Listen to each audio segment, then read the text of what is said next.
Hello friends, welcome to target online exam. आज हम discuss करेंगे साइंस। आप सभी के एग्जाम के लिए इंपॉर्टेंट है। वीडियो को आप लोग लास्ट तक जरूर देखिएगा। चलिए स्टार्ट करते हैं। क्वेश्चन नंबर फर्स्ट है, विटामिन क्या होते हैं। विटामिन आप सभी लोग कमेंट करके जरूर बताएं विटामिन क्या होते हैं। इससे आप लोगों का रिवीजन भी हो जाएगा और कोई डाउट होगा तो वो भी क्लियर हो जाएगा। विटामिन कार्बनिक यौगिक होते हैं, यहाँ पर ए आंसर सही हो जाएगा। ये हमारे भोजन का एक आवश्यक भाग होता है। विटामिन नाम किसने दिया है? फंक ने दिया है। विटामिन नाम किसने दिया है? फंक ने दिया है। बीपीएससी टीआरई फर्स्ट में क्वेश्चन आपका पूछा गया है। विटामिनों के पूर्वगामी को क्या कहते हैं? प्रोविटामिन कहते हैं। प्रोविटामिन कहते हैं, इसे ध्यान रखिएगा। प्रोविटामिन कहते हैं। प्रोविटामिन कहते हैं, इसे आप सभी लोग ध्यान रखिएगा। नेक्स्ट है, निम्नलिखित में से यौगिकों के किस समूह को सहायक आहार कारक कहा जाता है? सहायक आहार कारक किसे कहा जाता है? तो यहाँ पर टू का आंसर डी सही हो जाएगा। विटामिन को कहा जाता है। यहाँ पर आप सभी लोग ध्यान रखिएगा, कैरोटीन विटामिन ए का पूर्वगामी है। कैरोटीन विटामिन ए का पूर्वगामी है। इसे आप सभी लोग नोट कर लीजिएगा या आप लोग इसे ध्यान रखिएगा, भूल मत जाइएगा। नेक्स्ट है, पशु प्रोटीन को प्रथम श्रेणी का प्रोटीन माना जाता है। पशु प्रोटीन को, क्योंकि यह है। थर्ड का आंसर क्या सही हो जाएगा? अनिवार्य अमीनो अम्ल से भरपूर होता है। ए आंसर यहाँ पर आपका सही हो जाएगा। यहाँ पर प्रोटीन आया है, तो प्रोटीन क्या है? प्रोटीन एक जटिल एवं नाइट्रोजन युक्त यौगिक है। प्रोटीन क्या है? एक यौगिक है। इस टाइप के क्वेश्चन भी आपके एग्जाम में पूछे जाते हैं, तो इसे आप सभी लोग ध्यान रखिएगा। नेक्स्ट है, अमीनो अम्ल की आवश्यकता किसके संश्लेषण के लिए होती है? फोर्थ का आंसर यहाँ पर भी सही हो जाएगा, प्रोटीन के लिए होती है। आप सभी से पूछ लिया जाए कि जो सामान्य क्रियाशील महिला होती है, इसके लिए प्रतिदिन की प्रोटीन की जो आवश्यकता होती है वो क्या होनी चाहिए? तो 45 ग्राम होनी चाहिए। प्रतिदिन 45 ग्राम प्रोटीन आवश्यक है। और यहाँ पे ध्यान रखिएगा, सामान्य अमीनो अम्ल की संख्या कितनी होती है? सामान्य अमीनो अम्ल की संख्या 20 होती है। सामान्य अमीनो अम्ल की संख्या 20 होती है। ये भी क्वेश्चन आप सभी के एग्जाम में पूछा गया है। इसमें 9 आवश्यक अमीनो अम्ल होते हैं। 9 आवश्यक अमीनो अम्ल की संख्या है। आवश्यक अमीनो अम्ल की संख्या है, इसे ध्यान रखिएगा। 11 गैर आवश्यक, ठीक है, 11 गैर आवश्यक अमीनो अम्ल की संख्या होती है। नेक्स्ट है, भोजन के वर्ग में प्रति यूनिट कैलोरी की मात्रा सर्वाधिक होती है। फिफ्थ का आंसर यहाँ पर क्या होगा? वसा में। यहाँ पर बी आंसर सही हो जाएगा, वसा में। वसा जो है ऊर्जा प्रदान करने वाला एक मुख्य खाद्य पदार्थ है। ऊर्जा प्रदान करने वाला, इसे ध्यान रखिएगा। ऊर्जा प्रदान करने वाला मुख्य खाद्य पदार्थ कौन सा है? वसा है। वसा को क्या कहते हैं? दीर्घ पोषक कहते हैं। वसा को क्या कहते हैं? दीर्घ पोषक कहते हैं।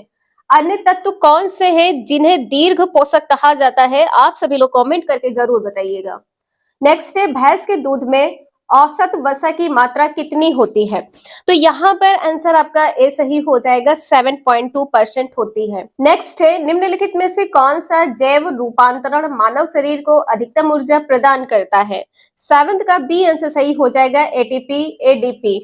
नेक्स्ट है, सबसे मीठी शर्करा है। सबसे मीठी शर्करा यहाँ पर क्या हो जाएगा? फ्रक्टोज है। सबसे मीठी शर्करा है फ्रक्टोज। नेक्स्ट है, निम्न में से छोटी शर्करा है। छोटी शर्करा यहाँ पर क्या हो जाएगा? गैलेक्टोज है। गैलेक्टोज, ए आंसर यहाँ पर आपका सही हो जाएगा। नेक्स्ट है, मानव में आवश्यक अमीनो अम्ल है। संख्या आप सभी को पहले भी बताया था, अमीनो अम्ल की संख्या कितनी थी? जो आवश्यक अमीनो अम्ल है यहाँ पर 8 लिखा है, तो ध्यान रखिएगा। और यदि 9 लिखा होता तो यहाँ पर आपका 9 आंसर सही हो जाता। अमीनो अम्ल की जो संख्या है 9, यहाँ पर ध्यान रखिएगा। आवश्यक कहा है तो यहाँ पर 9 हो जाएगा, और गैर आवश्यक कहा जाता, गैर आवश्यक कहा जाता तो यहाँ पर संख्या कितनी हो जाती? 11 हो जाती, क्योंकि अमीनो अम्ल की टोटल संख्या कितनी होती है? 20 होती है, इसे ध्यान रखिएगा। नेक्स्ट है, निम्नलिखित में से कौन सा अनुवांशिक रोग नहीं है? अनुवांशिक रोग क्या नहीं है? ए आंसर सही हो जाएगा, रतौंधी नहीं है। देखिए, वर्णांधता, बालक को देखने में कठिनाई होती है, हीमोफीलिया भी है, रंजकहीनता भी है। ये सभी क्या है? ये सभी है अनुवांशिक रोग, तो इसे ध्यान रखिएगा। और रतौंधी रोग किसकी कमी से होता है? विटामिन ए की कमी से रतौंधी होता है, इसे आप सभी लोग ध्यान रखिएगा। विटामिन बी1 की कमी से कौन सा रोग होता है? बेरी-बेरी होता है, बेरी-बेरी रोग होता है। विटामिन बी1 की कमी से बेरी-बेरी रोग होता है। विटामिन बी2 की कमी से कौन सा रोग होता है? त्वचा में सूजन आ जाती है, त्वचा में सूजन। विटामिन बी2 की कमी से त्वचा में सूजन आ जाती है। विटामिन डी की कमी से कौन सा रोग होता है? रिकेट्स होता है। विटामिन डी की कमी से रिकेट्स होता है, इसे ध्यान रखिएगा। नेक्स्ट है, थक्का बनने में निम्नलिखित में से किस विटामिन की भूमिका होती है? आप सभी को पता है कि रक्त का जमना विटामिन के1 होता है, विटामिन के की कमी से। यहाँ पर आपका आंसर डी सही हो जाएगा, विटामिन के। विटामिन ए की कमी से कौन सा रोग होता है? रतौंधी होता है, अभी आप सभी ने देखा है। विटामिन ए की कमी से रतौंधी होता है। विटामिन डी की कमी से रिकेट्स होता है, विटामिन डी की कमी से रिकेट्स होता है। विटामिन ई की कमी से क्या होता है? आप सभी लोग कमेंट करके जरूर बताइएगा। नेक्स्ट है, विटामिन ई का महत्वपूर्ण स्रोत निम्न में से है या निम्नलिखित में से कौन है? तो आपका आंसर यहाँ पर सी सही हो जाएगा, गेहूं अंकुर का तेल। जो अंकुरित गेहूं होते हैं उसका तेल। और यदि यहाँ पर मछली का तेल लिखा हो तो मछली का तेल भी विटामिन ई ही होता है, ठीक है। मछली का तेल में भी विटामिन ई पाया जाता है। नेक्स्ट है, निम्नलिखित में से किसका निर्माण हमारे शरीर में नहीं होता है? किसका निर्माण नहीं होता है? विटामिन सी का निर्माण नहीं होता है, ठीक है। प्रोटीन का होता है, एंजाइम का होता है, हार्मोन का होता है, विटामिन सी का नहीं होता है। नेक्स्ट है, आयरन की सर्वाधिक मात्रा किस में पाई जाती है? किस में सर्वाधिक मात्रा होती है? सेब में होती है। सभी को पता है सेब में आयरन सबसे अधिक पाया जाता है। और यहाँ पर आप सभी के मन में ये डाउट आया होगा कि आंवले में भी पाया जाता है। तो देखिए, अगर आप सभी के क्वेश्चन में ऑप्शन ए बी दोनों हो तो आप दोनों टिक कर सकते हैं, ठीक है। आंवले में भी आयरन पाया जाता है। आप सभी ने सीटेट में पढ़ा होगा कि सर्वाधिक लौह तत्व किसमें पाया जाता है? आंवला, पालक और गुड़ में पाया जाता है। नेक्स्ट है, प्रोटीन की अधिकतम मात्रा पाई जाती है किसमें? प्रोटीन सर्वाधिक किसमें पाया जाता है? तो सोयाबीन में पाया जाता है। सोयाबीन में प्रोटीन सर्वाधिक मात्रा में होता है। नेक्स्ट है, सूची फर्स्ट को सूची सेकंड के साथ सुमेलित करना है और यहाँ पर बताना है क्या सही है। विटामिन डी है, उनके कमी से हीनता रोग है। यहाँ पर आपका आंसर क्या होगा? रेटिनॉल। सबसे पहले तो आप लोग ये बताइएगा कि रेटिनॉल किसका रासायनिक नाम है? तो रासायनिक नाम किसका हो जाएगा? विटामिन ए का हो जाएगा। विटामिन ए की कमी से कौन सा रोग होता है? रतौंधी होता है, रतौंधी होता है विटामिन ए की कमी से। और यहाँ पर आपका आंसर क्या सही होगा? नेत्र सूख कर लाल होना विटामिन ए की कमी से नेत्र संक्रमण रोग होता है। थर्ड पॉइंट यहाँ पर आपका सही हो जाएगा। टोकोफेरॉल, टोकोफेरॉल यहाँ पर क्या हो जाएगा? विटामिन ई हो जाएगा, ठीक है। टोकोफेरॉल विटामिन ई हो जाएगा। और इसकी कमी से कौन सा रोग होता है? बंधता होता है। फोर्थ पॉइंट यहाँ पर सही हो जाएगा। बंधता ना लिखा हो तो तंत्रिका तंत्र संबंधी गड़बड़ी होती है, तंत्रिका तंत्र संबंधी गड़बड़ी होती है, इसे आप सभी लोग ध्यान रखिएगा। तंत्रिका तंत्र संबंधी गड़बड़ी होती है। नेक्स्ट है साइनोकोबालामिन, यहाँ पर क्या हो जाएगा? आपका आंसर B12 हो जाएगा। B12 का रासायनिक नाम है। इसकी कमी से क्या होता है? घातक रक्त अल्पता होता है, रक्तता, एनीमिया जिसे आप सभी लोग कहते हैं, एनीमिया होता है। तो यहाँ पर फर्स्ट पॉइंट सही हो जाएगा। पायरोडॉक्सिन, पायरोडॉक्सिन यहाँ पर क्या हो जाएगा? मानसिक व्याधि हो जाएगा। दूसरा पॉइंट यहाँ पर सही है, मानसिक व्याधि।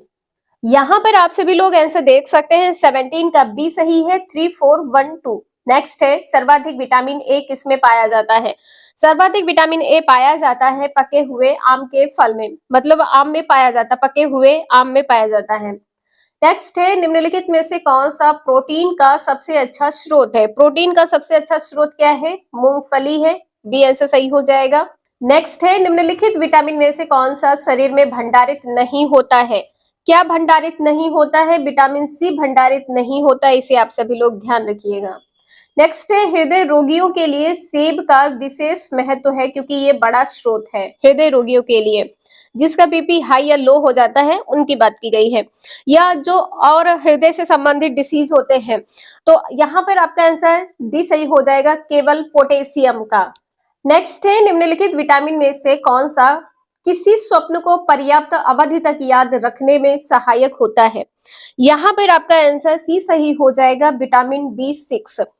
अब यहाँ पे देखिए, स्वप्न को पर्याप्त अवधि तक, एक लंबे समय तक आप अपने स्वप्न को यदि याद रखते हैं तो आप में विटामिन 6 की मात्रा भरपूर है।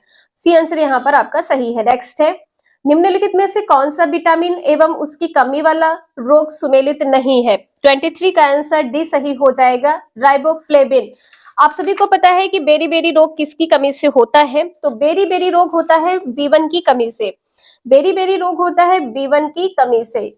और यहाँ पे इसका रासायनिक नाम क्या हो जाएगा? थायमिन। B1 का रासायनिक नाम क्या हो जाएगा? थायमिन। राइबोफ्लेविन यहाँ पर क्या हो जाएगा? राइबोफ्लेविन हो जाएगा B2। ठीक है, B2 यहाँ पर हो जाएगा, इसे ध्यान रखिएगा। और B2 की कमी से क्या होता है? त्वचा में सूजन आ जाती है, त्वचा में सूजन आ जाती है, इसे ध्यान रखिएगा। नेक्स्ट है, निम्नलिखित सब्जियों में सर्वाधिक विटामिन C पाया जाता है, किस में पाया जाता है? यहाँ पर आपका आंसर ए सही हो जाएगा, मिर्च में पाया जाता है। आप सभी को पता है कि विटामिन C किस में पाया जाता है? मिर्च में पाया जाता है। नेक्स्ट है, किसके अवशोषण में विटामिन C मदद करता है? यहाँ पर ए आंसर सही हो जाएगा, लौह के। यहाँ पर ध्यान रखिएगा, वसा में घुलनशील विटामिन कौन कौन से हैं? वसा में घुलनशील विटामिन है, ए है, डी, और ये क्वेश्चन आपका पूछा गया है, इसे ध्यान रखिएगा। जल में घुलनशील विटामिन कौन है? ये तो आप सभी को पता है, जल में घुलनशील विटामिन है बी और सी। इंपॉर्टेंट है, इसे स्टार कर लीजिएगा, कहीं पर भी नोट कर लीजिएगा। और यहाँ पर आप सभी लोग ध्यान रखिएगा, सबसे अधिक ऊर्जा किससे प्राप्त होती है? सबसे अधिक ऊर्जा प्राप्त होती है वसा से। सबसे अधिक ऊर्जा किससे प्राप्त होती है? वसा से प्राप्त होती है। यहाँ पर आप सभी लोग ध्यान रखिएगा, कुछ इंपॉर्टेंट पॉइंट है, जैसे यहाँ पर है खनिज लवण, यहाँ पर है खनिज लवण। खनिज लवण का कार्य क्या होता है? खनिज लवण का कार्य होता है ऊतकों का निर्माण करना। खनिज लवण का कार्य होता है ऊतकों का निर्माण करना। नोट कर लीजिएगा या आप लोग याद रख लीजिएगा। प्रोटीन किससे बना होता है? प्रोटीन किससे बना होता है? यह इसकी इकाई क्या होती है? तो प्रोटीन छोटी इकाइयों से बने होते हैं, जिन्हें अमीनो अम्ल कहते हैं। प्रोटीन किससे बना होता है? अमीनो अम्ल से बना होता है, अमीनो अम्ल से बना होता है, इसे ध्यान रखिएगा। शरीर को कार्बोहाइड्रेट की आवश्यकता कितने प्रतिशत होती है? तो यहाँ पर प्रतिशत आपसे पूछ लिया जाए, 50 से 75%, 50 से 75% कार्बोहाइड्रेट की आवश्यकता होती है। ठीक है, इसे आप सभी लोग ध्यान रखिएगा। आज के लिए इतना ही, मिलते हैं नेक्स्ट क्लास में। वीडियो यूजफुल लगे लाइक करें, चैनल को सब्सक्राइब करें एंड शेयर करें। Thank you for watching this video.